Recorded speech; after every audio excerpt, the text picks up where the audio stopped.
मेरे प्यारे मेरी तरह के चेज़ा मास्टर्स यानी कि वो लोग जिनको फड्डे पसंद हैं, लो ताज़ा तरीन फड्डा एपिसोड नंबर 2। एपिसोड नंबर 1 में हमने आपको बताया था कि मुबश्शिर लुकमान पाकिस्तान के सो कॉल्ड एक सीनियर जर्नलिस्ट, उन्होंने बाबर आजम पर इल्ज़ाम लगाया कि बाबर आजम ने मैच फिक्सिंग की है, बाबर आजम ने गाड़ियाँ ली हैं तोहफे में, उन्होंने ऑस्ट्रेलिया में प्लाट ख़रीदा है, दुबई में अपार्टमेंट्स ख़रीदे हैं, ये पैसे बाबर आजम के पास कहाँ से आए। तो भाई साहब ने इम्प्लाई करने की ये कोशिश की थी कि बाबर आजम ने मैच फिक्सिंग की है। एक तनहा बाबर आजम मैच फिक्सिंग कर गया, टीम को हरा गया, कैसे ये उन्होंने नहीं बताया, बस ये चीज़ें 4-5 बताकर तो बाबर आजम पर उन्होंने मैच फिक्सिंग के इल्ज़ाम लगा दिए। तो उस वीडियो में मैंने आपको कहा था कि बाबर आजम मोस्ट प्रॉबेबली कानून का ही सहारा लेंगे और वही हुआ है। बाबर आजम ने ये डिसाइड किया है कि ठीक है, पाकिस्तान का कानून जैसा भी है, लूला लंगड़ा अपाहिज बहरा अंधा जो भी उसकी टूटी फूटी हालत है, लेकिन हम कानून का ही सहारा लेंगे। सू करने वाले हैं बाबर आजम इस सीनियर जर्नलिस्ट को इसकी तमाम तर बातों के ऊपर कि विदाउट प्रूफ आपने मेरे ऊपर सीरियस किस्म के एलिगेशंस लगाए हैं। तो अब आप बताएंगे कि आपने मेरे ऊपर ये एलिगेशंस क्यों लगाए हैं। हित्ते के इज़्ज़त का जो नोटिस होता है वो जाएगा, मुकदमा शदमा कोर्ट कचहरी फलाना टिमकाना ये सब होगा। हमने तो उसी टाइम कहा था ये जर्नलिज्म नहीं है, ये गटरिज्म है, ये कचराइज्म है, ये कचरा कुंडी है भाई, और कुछ भी नहीं है। पाकिस्तान में जर्नलिज्म नाम की कोई चीज़ नहीं होती। यहाँ पर जर्नलिज्म के नाम के ऊपर जो फ़ायदा दे दे उसके चुक लो। यस, मतलब आम वो उन बेचारों को कह रहे होते हैं, कराची वालों को, कि तुम लोग गुटखा खाते हो। वो कानपुर वालों को भी कहा जाता है तुम लोग गुटखा खाते हो। भाई साहब आप छोड़ दें, गुटखा खाकर जो मुंह से आवाज़ निकलती है वो तो कुछ भी नहीं है। ये जो भाई साहब गाफ से ही शुरू होने वाली एक और जिसे कहते हैं कपूरे, ये जो मुंह में डालकर जब ये बोलते हैं ना, ओए होए होए होए होए होए, कभी इनको सुनो, मैं कहता हूँ आपको लग पता जाएगा, आप भूल जाएंगे कराची वालों को, कानपुर वालों को। इनका ये मैं बता रहा हूँ, ये इसको चुड़ैल ने, अच्छा इनके ना सोर्सेज के नाम चेक करो। एक को चुड़ैल, इन भाई साहब को इनकी चुड़ैल ने खबर दी, चुड़ैल। फिर ये जिन नहीं हुआ ना, जिन की चुड़ैल के साथ सेटिंग हो सकती है, चुड़ैल, लेकिन मॉडर्न दौर है तो चुड़ैल की तो चुड़ैल के साथ भी सेटिंग चल जाएगी। ये चुड़ैल है, फिर हमें क्या लगे।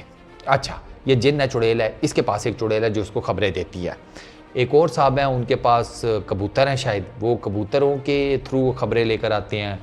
फिर मैंने किसी का देखा था उनके पास कोई फाख्ता है, वो उनको खबर देती है। किसी के पास कोई और है, किसी का बंदर होगा है, किसी के पास क्या नाम है सांप होगा, किसी के पास बकरी होगी, किसी के पास ऊँट होगा। ये ये इन्होंने अपने सोर्सेज के नाम रखे हुए हैं। नाम चेक करो, उसी से इनके IQ लेवल का पता चल जाता है। बाकी तो बातें छोड़ ही दो, सोर्सेज कह दो ना। दिक्कत क्या है सोर्सेज कहने में? ये अजीबोगरीब से जानवरों या परिंदों के ऊपर नाम रखने की क्या ज़रूरत है? ये अलग ही फैंटेसी की दुनिया में रहते हैं। ये साले नारनिया में जर्नलिज्म करते हैं, इनको ये लगता है। अबे पाकिस्तान में जर्नलिज्म कर रहे हो भाई तुम। चुड़ैल, फाख्ता, कबूतर, डड्डू, मेंढक, सांप, छिपकली, अजीब। अच्छा अब बाबर आजम ने तो ठीक ठाक किस्म का कानूनी मशवरा वगैरह कर लिया है, उसको ऑब्वियसली उसके लॉयर्स वगैरह तो होंगे, तो उसने लॉयर्स वगैरह से मशवरा कर लिया कि भाई अपने क्या करना है। अच्छा उस वीडियो में मुबश्शिर लुकमान ने बाय द वे साया कॉरपोरेशन को भी रगड़ा था। तो अभी साया कॉरपोरेशन का नाम नहीं सामने आ रहा। ये बेसिकली मैनेजमेंट वो है ना, कंपनी जो बाबर आजम को मैनेज करती है।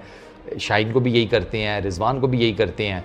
तो बल्कि इसके अलावा भी पाकिस्तान के काफ़ी प्लेयर्स हैं जिनकी मैनेजमेंट कंपनी यही है, साया कॉरपोरेशन।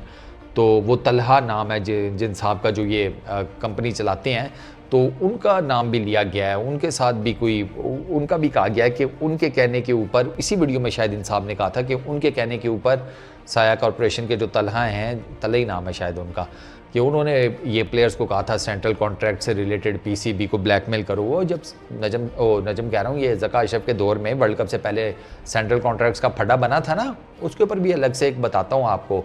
ये आपको कहते हैं कि बाबर, शाहीन और रिजवान सारी मिठाई खा गए, बाकियों के हाथ में डब्बा आया है, डब्बा जिसके बस वो शीरा लगा था और सब ने ना थोड़ा थोड़ा सा चाट लिया। बेटा सारों को तुम्हें शीरा चटवाता हूँ, अब तो रिपोर्ट सामने आ गई है तुम में से किस किस ने कितने कितने % का इंक्रीज लिया है। हैं हमारे सामने शक्लें बनाते हैं मिस्किनों वाली, यतीमों वाली कि हमें तो कुछ मिल ही नहीं रहा, सारा तो ये खा गए। ये देखो हमारे चीथड़े, हमने अपने पैनों पर कपड़ों के नाम पर चीथड़े हमने ओढ़े हुए हैं। हालत बताते हैं कि वो तो हमें केले के पत्ते नहीं मिले वरना हम वो बांध लेते हैं। अच्छा ठीक, वो भी तुम्हारा इलाज करते हैं। तो खैर साया कॉरपोरेशन ने तो अभी तक किसी किस्म के लीगल एक्शन की कोई बात वगैरह नहीं की। लीगल एक्शन सिर्फ आ रहा है जनाब बाबर आजम के हवाले से खबरें आ रही है कि बाबर आजम तो लीगल एक्शन लेंगे इंसाफ के अगेंस्ट। तो अब लेट्स सी ये लीगल एक्शन किस लेवल पर जाता है, क्या इसके मामलात बनते हैं।